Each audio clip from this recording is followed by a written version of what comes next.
Welcome, hi, it's me again, it's Caroline Adelia.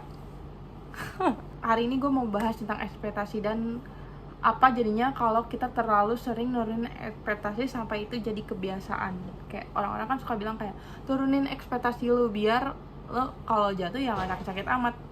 Kedengarannya wise, dewasa. Sekarang pertanyaannya gimana kalau nuruninnya terlalu kebablasan? Gimana kalau ekspektasinya tuh turun terus sampai akhirnya lo gak berharap apa-apa ke siapapun? Jadi ketika ada masalah, reaksi gue tuh kayak udah aja gitu, ngeluh iya, ngomel iya, kesel iya, cuman kayak udah move on gitu. Dan kadang temen tuh suka ngomong kayak, ah iya masa iya lu udah move on gitu. Dalam hatinya masih kepikiran kali. Enggak, jujur enggak, sorry banget, enggak. Maaf, tidak. Bukan karena gue gak peduli, tapi karena emang dari awal gue gak punya ekspektasi sama orang-orang ini untuk selalu berbuat baik sama gue gitu. Gue gak punya ekspektasi ke lo juga, ke lo untuk selalu berbuat baik sama gue, selalu memperlakukan gue dengan baik. Gue gak punya ekspektasi itu. Jadi kayak kalau lu aneh sedikit, gue kayak ya udah gitu. Terus dari situ gue mikir, ini gue yang emang dewasa atau gue yang lagi numb?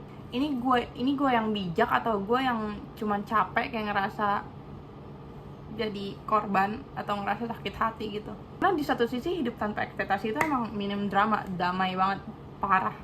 Gak gampang kecewa, gak gampang drop, gak gampang sakit hati. Tapi di satu sisi lain, hidup tanpa ekspektasi juga jadinya kayak minim rasa. Misalnya ada orang yang suka sama lu jadi kayak gak gitu excited gitu. Lu malah jadi kayak harusnya deg-degan kan, harusnya mikirnya kayak oh ini menarik nih kayak.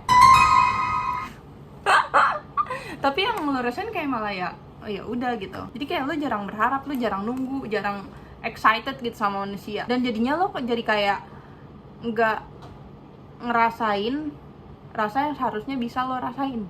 Dan itu bikin gue mikir kayak jangan-jangan bukan karena gue yang kebal atau apa gitu, tapi karena emang gue yang berhenti ngerasa, gue berhenti berharap, gue berhenti nunggu, gue berhenti ngasih ruang, gue berhenti ngasih ruang buat rasa itu tumbuh gitu. Dan sekarang gue ada di titik dimana gue bingung sendiri, ini cara hidup paling aman atau cara hidup paling sepi. Karena ya hidup tanpa ekspektasi itu ya tenang, tapi hidup tanpa ekspektasi itu ya agak sedikit kosong. Kalau ditanya sekarang gue posisinya masih di tengah-tengah nih, di antara pengen tenang tapi juga pengen ngerasain hidup gitu.